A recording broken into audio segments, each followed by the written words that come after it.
गाय को क्यों काटता है, आप बताओ। मैया बताओ, कसाई गाय क्यों काटता है, कसाई बकरा क्यों काटता है, क्यों? क्योंकि उसे धर्म का ज्ञान नहीं, क्योंकि उसे जिस दिन धर्म का ज्ञान होगा, जिस दिन, जिस टाइम, जिस वक्त आप दीपक जला देंगे, उसी वक्त अंधकार नष्ट होगा। जिस समय सूर्योदय होगा, उसी समय सारा अंधकार भाग जाएगा। जिस समय धर्म जाग जाता है, उस समय, उसी समय, उसी क्षण वो गलत कर्म नष्ट हो जाते हैं, गलत कार्य नहीं करता व्यक्ति। कसाई गाय इसलिए काटता है क्योंकि उसे धर्म का बोध नहीं, और इसका मतलब ये हुआ शराबी शराब इसलिए पीता है क्योंकि उसे धर्म का ज्ञान नहीं। चोर चोरी इसलिए करता है, उसे धर्म का ज्ञान नहीं। आप मेरे से कहो कि महाराज जी आप चोरी करने लग जाओ, शराब पीने लग जाओ, मांस, किसी संत को आप बोलो कि मांस खाओ, किसी अच्छे सच्चे आदमी से कहो कि भैया तुम 10 करोड़ रुपए ले लेना, एक पैक शराब का पी लो, वो 10 करोड़ लेकर भी फ्री में शराब नहीं पिएगा, 10 करोड़ लेकर भी। क्यों? क्योंकि उसे धर्म का, वो जानता है कि 10 करोड़ 10 दिन में खर्च हो सकते हैं, पर ये 10 करोड़ लेकर जो पाप करूंगा, धर्म कहता है कि पाप भोगना पड़ता है, वो कभी नष्ट नहीं होता। जो कर लिया वो तुम्हारे को भोगना पड़ेगा। भीष्म पितामह जैसों को बाणों की सैया में लेट के अपने बुरे कर्मों का फल भोगना पड़ा।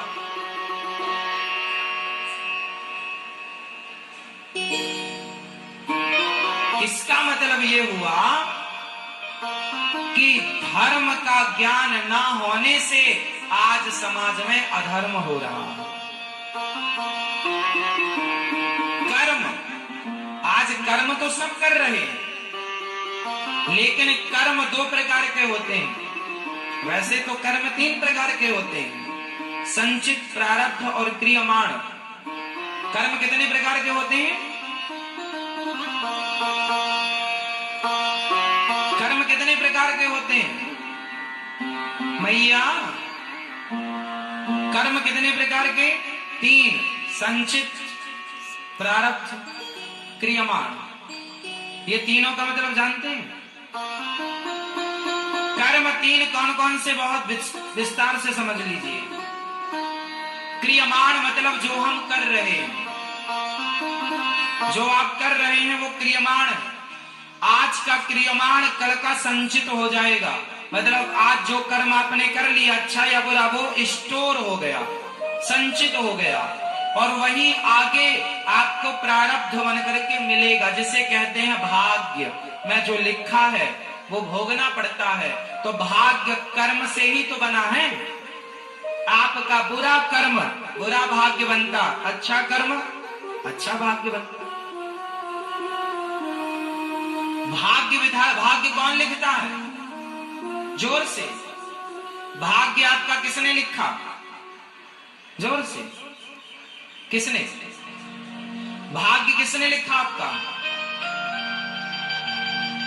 कौन? शांता चाचा?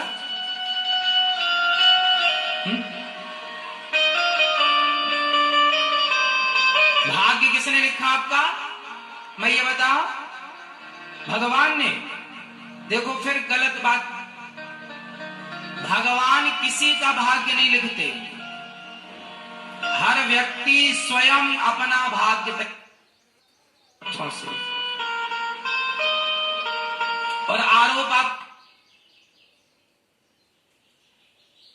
भगवान तुम्हारे दुश्मन है? कोई पर्सनल दुश्मनी है तुम्हारी भगवान से? जज किसी को फांसी की सजा देता है तो क्या उस व्यक्ति से जज की कोई पर्सनल दुश्मनी होती है क्या, जिसे वो फांसी दे रहा है? उत्तर दो। जज ने किसी को फांसी दी तो क्या जज की पर्सनल दुश्मनी थी उससे? बताओ, जज किसी को फांसी देता है या नहीं?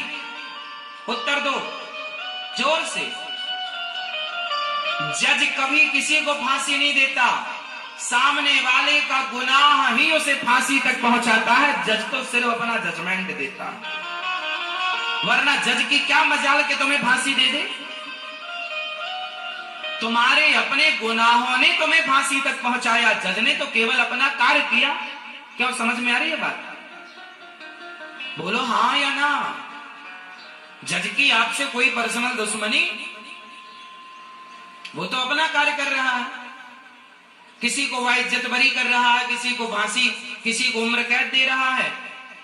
कोई लेना देना नहीं उससे, उससे जानता भी नहीं है जज। वो तो अपना कार्य करता है, जो उसे कार्य दिया गया। उसी तरह भगवान किसी का भाग्य नहीं लिखते, आपको भगवान खड़ा करते हैं। आपका जो क्रियमाण है, प्रारब्ध है, संचित है, भाग्य देखते हैं कि आपने कितना बुरा किया, भला किया, सब इकट्ठा किया। भगवान बोले देख भैया, तुमने इतना बुरा भला किया, वो सब ये। जैसे आप कचहरी जाते हैं तो आप किसी को वसीयतनामा लिखते हैं तो 100 रुपए 500 रुपए के स्टाम्प पर आप वो लिखवाते हैं। जो आप बोलेंगे लिखिया वो लिखेगा, लिखिया वो लिखिया अपने मन से कुछ नहीं लिखता, लिखिया तो वो लिखता है जो आप लिखवाना चाहते हैं। उसी तरह भगवान कुछ नहीं लिखते अपने मन से, जो आपने किया वो लिख करके 10 रुपए के स्टाम्प पे दे देते हैं। वही तुम्हारी किस्मत है, वही तुम्हारा भाग्य है। लोग कहते भगवान ने हमारे भाग्य में गलत लिखा।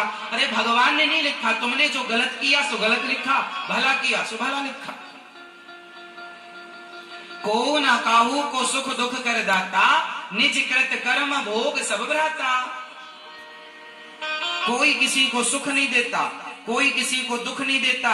हर व्यक्ति अपने किए कर्म का सुख या दुख किसके अनुसार पाता है? कर्मों के अनुसार। अब फिर हम घूम के वहीं आएंगे, कर्म बड़ा कि धर्म बड़ा।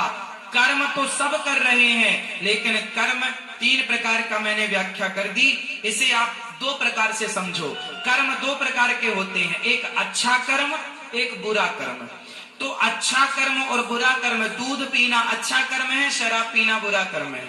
दाल रोटी खाना अच्छा कर्म है, मांस खाना बुरा कर्म है। माँ की सेवा करना अच्छा कर्म है, माँ का अपमान करना बुरा कर्म है। क्यों जी? ये अच्छा और बुरा ऐसे हम तय कर ले पैमाने को कि अच्छा और ये बुरा। अब यहाँ पे ध्यान ये समझो कि जो धर्म है, कर्म तो सब कर। छोटा सा बच्चा पैदा होते ही कर्म करना स्टार्ट कर देता है। पांव का चलाना आपने देखा होगा, छोटे छोटे बच्चे साइकिल चलाते हैं, वो पांव ऐसे स्पीड से चलाता रहता, वो अपना कर्म कर रहा है। वो उसका पलटना, वो उसका घोड़ा बन के चलना, वो सब कुछ कर्म कर रहा है, लेकिन उसे धर्म का ज्ञान नहीं है। इसलिए कर्म तो करना चाहिए, पर सूखा कर्म नहीं, धर्म युक्त कर्म करना चाहिए। कौन सा कर्म करना चाहिए? जलेबी मीठी होती है या नहीं? बोलो हाँ या ना, जोर से, जोर से। होती है? नहीं होती। जलेबी मीठी नहीं होती, चाशनी मीठी होती है। और जलेबी जब चाशनी में डूबती है तो उसकी मिठास चढ़ती है, वरना जलेबी की क्या ताकत कि वो अपने को मीठा कर सके। तो कर्म है जलेबी। फिर से बोलो, कर्म है, जोर से, कर्म है जलेबी और धर्म है चाशनी। जब तक कर्म को धर्म की चाशनी में नहीं डुबाओगे तब तक वह कर्म करने योग्य नहीं होगा। मतलब जलेबी जब तक चाशनी में नहीं डूबती तब तक वह खाने योग्य। तो आप कहते हैं कर्म बड़ा, नहीं, धर्म युक्त कर्म बड़ा है। अकेला कर्म बड़ा नहीं हो सकता। अकेले कर्म की क्या ताकत? कर्म तो फिर कसाई भी कर रहा है। कर्म तो वैश्या, वैश्या क्या कर रही है?